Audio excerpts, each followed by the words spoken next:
உன்னை கைது செய்ததற்கும் விசாரணைக்காக இங்கு கொண்டு வரப்பட்டதற்கும் இவை காரணங்கள். 1, தேச துரோக வேலைகளில் நீ ஈடுபட்டாய். 2, எதிரிகளுக்கு நீ உளவு சொன்னாய். 3, படை போகும் திசைகள் எல்லாம் படம் போட்டு எதிரிகளுக்கு அனுப்பி வைத்தாய். ராணுவ சட்டப்படி இவை மரண தண்டனைக்குரிய குற்றங்களாகும். இதை நீ ஒப்புக்கொள்கிறாயா? இல்லை, நான் குற்றவாளி அல்ல. இதில் துப்பு கண்டுபிடித்து குற்றவாளியை கைது செய்த அதிகாரியை அழைத்து வா. கேப்டன் மென்சார்,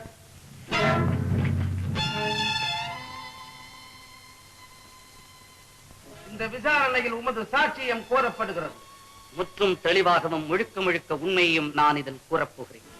மேன்மை தங்கிய ராணுவ மன்றம் என் வார்த்தைகளை நிச்சயமாக நம்பலாம். சீனப்படைகளின் நடமாட்டங்கள் பற்றி இந்திய சேனைகளுக்கு யாரோ உளவு சொல்வதாக நான் சந்தேகப்பட்டேன். செய்தி அறிவிப்பு இயந்திரம் மூலம் அடிக்கடி எதிரிகளுக்கு செய்திகளும் போய்கொண்டிருந்தன. இரவு நேரங்களில் கடும் பனியையும் பொருட்படுத்தாது ஒரு கரிய உருவம் அங்குமிங்கும் நடமாடுவது நான் பலமுறை கண்டிருக்கிறேன். கண்ணுக்கு தெரிந்த உருவம் கைகளுக்கு பிடிபடாமலே இருந்தது. அந்த உருவத்துக்குரிய உளவாளி இதோ நிறுத்தப்பட்டிருக்கும் பெண்.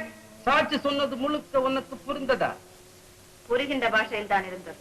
படம் வரைந்தது உண்மை. வேவு பார்த்தது உண்மை. சீனத்துக்கு எதிரான நடவடிக்கையில் ஈடுபட்டது உண்மை. இது தேச துரோகம். இல்லை. நீ சீனத்து பிரஜை. இல்லை. நீ சீனனை மாண்டாய். மறுக்கவில்லை. அதன்படி நீ சீனாவை தாயகமாக ஒப்புக்கொண்டாய்.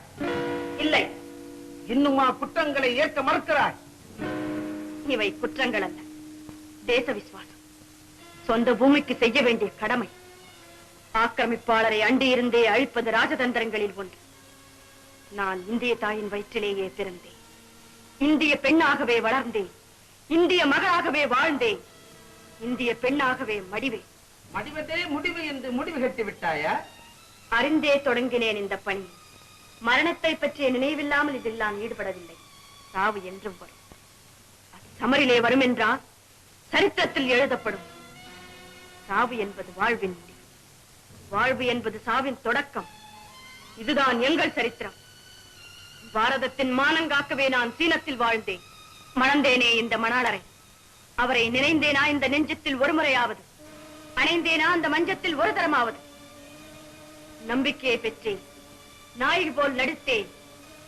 எங்கள் நாட்டின் மீது படையெடுத்த வஞ்சகர்களை, அனைத்து கையையே முறித்து போட்ட ஆக்கிரமிப்பாளர்களை பாரத படை கடலலை போல் வந்து மோதுகின்ற நேரத்தில் ஆவை ஒரு துணை புரிந்தார்.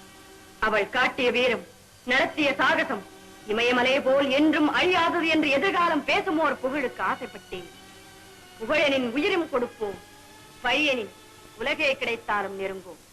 எங்கள் ரத்தத்தில் எங்கள் மூதாதையரின் ஒவ்வொரு சரித்திரமும் ஓடிக்கொண்டிருக்கிறது. எங்கள் கரங்களில் எங்கள் முன்னோர்கள் கொடுத்து போன வீரம் விளையாடிக் கொண்டிருக்கிறது. போரிலே ஏமாற்றுவதும் ஒரு கலை என்று நான் ஏமாற்றினேன். ஏமாறுவதும் ஒரு நிலை என்று நீங்கள் ஏமாந்தீர்கள். ஏமாற்றத்தால் நீங்கள் அழியப் போகிறீர்கள். அகப்பட்டுக் கொண்டதால் நான் அழியப் போகிறேன். இன்னும் நான் உங்களுக்கு சொல்ல வேண்டியது எதுவும் இல்லை. பறந்து போகும் மேகங்கள் மூலமாக என் தாயகத்துக்கு செய்தி அனுப்பிவிட்டேன். உங்கள் கையால் நான் சாக நேர்ந்தது என் துர்பாக்கியம்.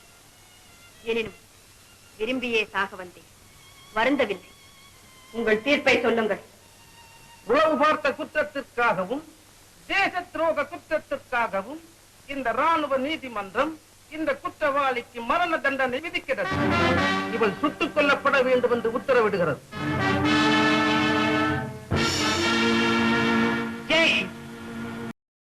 இன்னும் பல வீடியோக்களை காண சன் லைஃப் சேனலை சப்ஸ்கிரைப் பண்ணுங்க.